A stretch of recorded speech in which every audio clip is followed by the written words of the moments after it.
I don't know about you guys, but I think the Cavaliers' depth is extremely concerning. Going into the series, it was concerning, and I was like, okay, I want to actually see how it plays out in the series, though. But after game one, I mean, as a Knicks fan, I was teetering on maybe picking the Cavs because I understand how great their first four are. And you almost had to sneeze there, Drew. I did. I had to mute it because it was about to be loud. I understand how great the Cavs' first four are in Garland, Mitchell, Mobley, and Allen. But after game one, as a Knicks fan, I'm feeling very confident in New York because our depth is just so much better. We have a legit 8-man rotation. Brunson, RJ, who didn't shoot well but played good defense. You had Quentin Grimes, Julius Randle, Mitchell Robinson was good on the glass. Josh Hart off the bench. Emmanuel Quickly, Hartenstein gave some good minutes. And Obi Toppin was really good. We have a legit 8-man rotation. And I think the Knicks' top guys can match the Cavs' top guys. I think Randle and Brunson can match Mitchell and Garland. So the series will ultimately come down to the others and who has better others. The Knicks do. And this game wasn't even a good offensive game. Brunson got into foul trouble in the first half. He was non-existent in the first half, basically. And we shot 28% from three. That's not like us. The fact that we didn't even play a good game, and I thought we won pretty handily, although the Cavs did make a late game run, gives me extreme confidence moving forward in this series. It does, especially because Isaac Okoro, yes, he's great defensively. Offensively, if he's out there, it's 4-on-5 offensively. 4-on-5, baby. And he's not. Shame Rip's not here. And Okoro is not as great defensively to just play 4-on-5 out there for a majority of the game. He's not holding Brunson like that either. So then when he's out the game, your backup is Shetty Osman. So now Shetty Osman gets that main primary assignment. Said he was doing his thing. He was, but come on, let's be serious. I got you. I got you. But Seti actually gave some solid minutes yesterday's game, no doubt. Yeah, he did, but I don't trust him to really handle Brunson for the majority of the series. And that's why I think although he played some good minutes and he had good possessions, I just don't think it's sustainable. The Cavs got 14 points from their bench, non-existent. Rubio slow, coming off a torn ACL. Karis LeVert is very inconsistent. He's always been an inconsistent player. And, man, I really do trust Julius Randle in this series. I know that he had a stinker 2 playoffs ago. I think he'll be good this series. In the first half, he was great. He finished with 19 and 10 despite a very inefficient second half. And Josh Hart playoff debut, 17 and 10. He took those RJ minutes. He closed out the game. Him, Grimes, Brunson. I mean, Josh Hart is phenomenal. And his offensive rebounds late in the game are what sealed this victory for the Knicks. The Knicks had 17 offensive rebounds. And when the Cavs were making this late game push, we had the Brunson turnovers. Mitchell was stealing it from him. It looked like the Cavs were going to steal this one. And then the Knicks came back. Brunson had some timely buckets. And then offensive rebounds just killed the Cavs, and that's what sealed this game. Ultimately, I feel very comfortable with where New York is at right now because we played an average game. I still think there's another gear for us to go to, and I think Cleveland gave us close to their best punch, if I'm speaking honestly. I think Mitchell giving you 38. Rev, he's not lying. Mitchell giving you 38.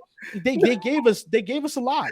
Hold on, because Garland had a mediocre ass game. If you think Darcy still had 19 and 8. If you think Mobley missing layups, he only and not made catching 7 the ball, shots. That's being bad too. Being bad defensively, Garland being lackadaisical and having a passing game. If you think that's the Cavs' best punch, you just haven't watched the Cavs all year. That is definitely Mitchell's best punch. That's not even Mitchell's best punch. 38's not Mitchell's best punch, bro. He had 38, but it was like, bro, he took 30 shots.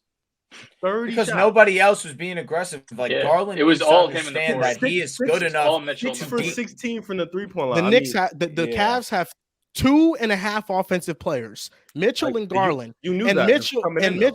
I know that, but then that's why I picked the Knicks. Mitchell's offense, it takes away from Garland because Garland needs the ball in his hands to be super effective as well. Although Garland's a great off-ball player and he can shoot, he benefits from having the ball in his hands. And Mobley, this might be him this series. I think Mobley could definitely play better, but a great game from Mobley is 16 and 8. It's not saying much. But I think you're forgetting the defense part, and I think that's the part that matters a lot with Evan Mobley, which is crazy because me and you are Evan Mobley guy. So I don't know how you're forgetting the defensive part. Evan Mobley was horrible on defense. Like, that was his worst defensive game of his 2-year career.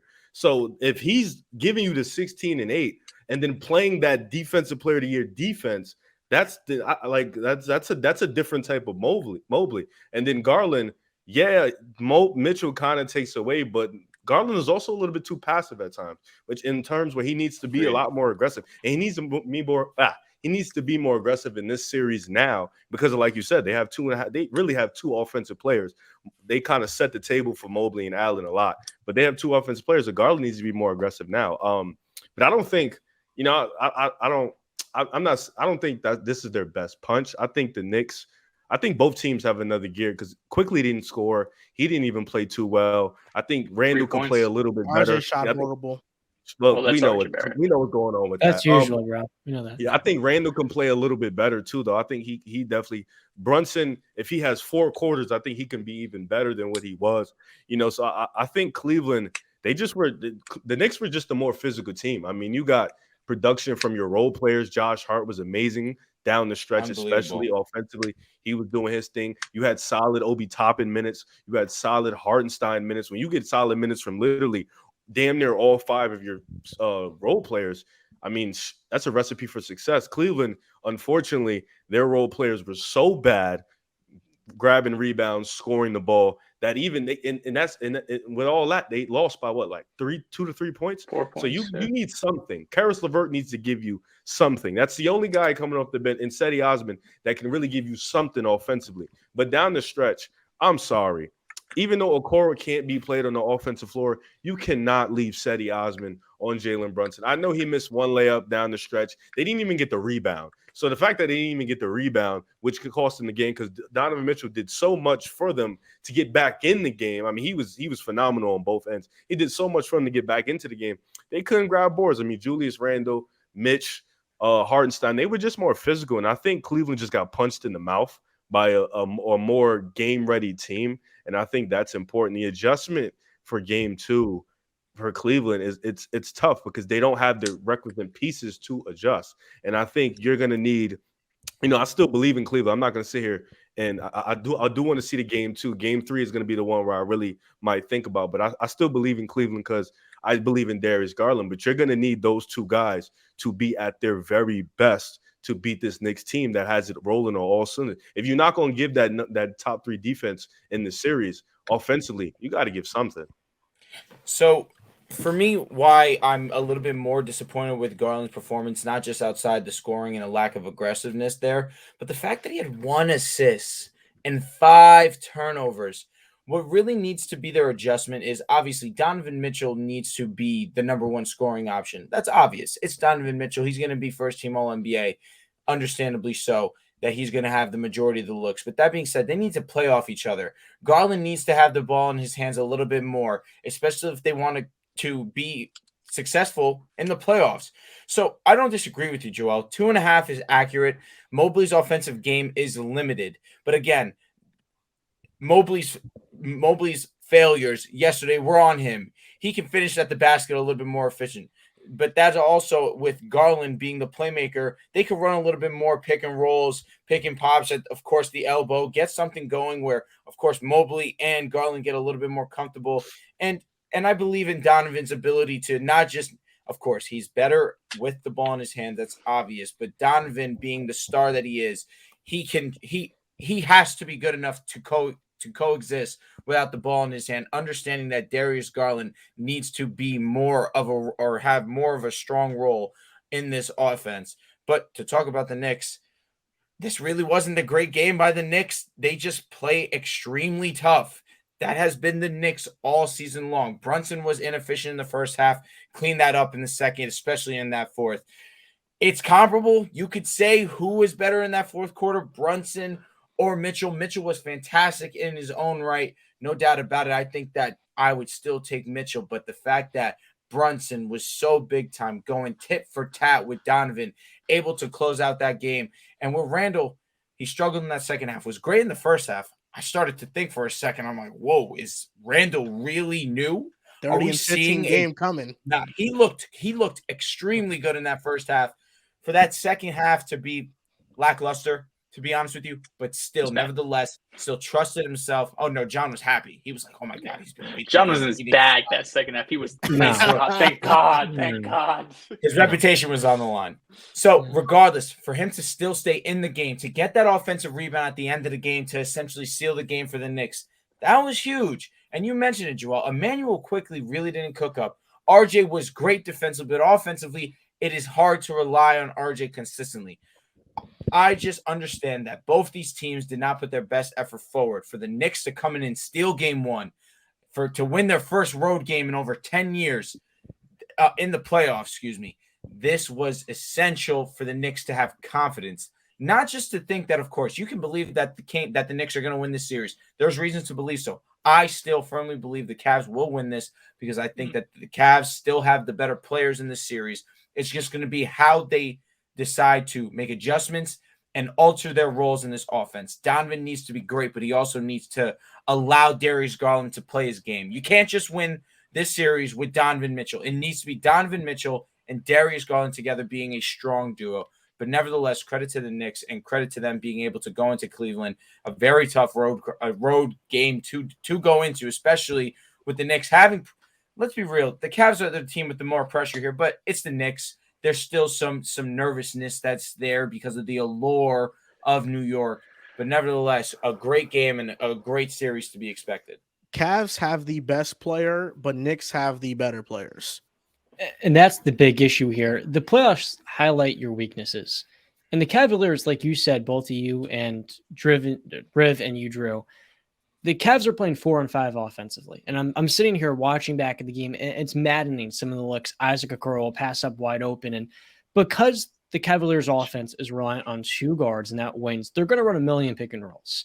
And because no one respects Isaac Okoro as a shooter, you can double those pick and rolls, and now it becomes better. The big adjustment is having Darius Garland on the ball. He's your best playmaker by far. Donovan Mitchell is your scorer. And when you can have him playing off the ball, it takes a lot of the attention off of Garland and diversifies their attack. That's my biggest takeaway for the Cavaliers, but there's actually a much bigger one. It's something they can't really control. Because they have zero depth, they run out of gas. And in this game especially, all of the loose balls, all the long misses, the Knicks shot 27% from three. They're not a great shooting team. They had a good year from three, though. They're not going to be the most reliable, I should say. The Knicks are missing shots, and they're getting all those offensive rebounds because Evan Mobley and Jared Allen, they're playing all these minutes, and you don't have a backup big you can go to. And offensively, obviously, Mobley was not doing a great job at the rim against Mitchell Robinson, but the issue with the Knicks in this matchup against the Cavaliers is that the Cavs are going to lose on the margins. They're going to lose on the glass just because they're going to be worn out. They have no bench depth, whereas Knicks are truly 3 or 4 guys deep down the bench. And then the last part, too, is offensively, they only have 2 players. They've been relying on 2 guys all year. They have no shooting outside those 2. Very little playmaking. And when I look at this matchup, I said they're going to have the better duo. But it's the better basketball team in New York, quite frankly, because the Cavaliers they don't have a complete starting lineup. And you're kind of spinning the wheel every single game and trying to figure out, okay, is it going to be Caris LeVert? Oh, it goes 1 of 8. Then we look to Dean Wade, his minutes are a train wreck. Ricky Rubio, oh, he can't move. And it's frustrating in many ways because this duo they have is special, but until they could actually put the pieces offensively around them, they're always going to be limited. And they were the 7th ranked offense, but shit, man. I mean, the Knicks should win this series. They should win this series. Yeah. I had the Cavaliers going 6 or 7, but they're just not a good basketball team outside their court. Like, they have no good NBA players outside their court. Like, I was going to be honest there. And the offensive rebound is even more maddening because, like, the Knicks just have the energy. Hey, listen, John, I respect you for actually, like, giving this analysis and actually changing your picks and giving respect to the Knicks because you're overreacting to game 1, although I think your analysis is very correct. You will be vindicated. Drew, Dehls, and Riv will all flip like game 3 and 4 and say the Knicks will ultimately win. But they'll be wrong. I'm sticking with the Cavs. You're going to be wrong. You're going to be wrong ultimately because we know the Knicks are the better team. That's why game 1 overreactions are hilarious and people laugh at them. You don't overreact to game 1. You wait for the game 2 adjustments because the playoffs are adjustments. What are the adjustments? Last year, John.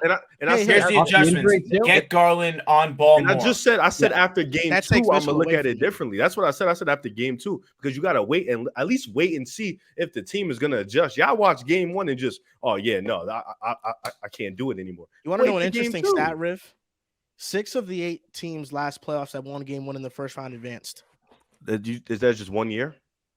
Well, that's the most recent year, sure, but historically it's probably that way too. It's probably it favors the team that won game 1. You have a better chance. I think historically there's a number that most teams that win game 3 win the series too. I think that's a historical stat too. Yeah. Okay. Game 3 and game 5 are pretty big. So and game 3 is what, at Madison Square Garden? Good luck, Cleveland. It is. That's after 2 games of playing and adjusting. Aren't you guys better on the road than home?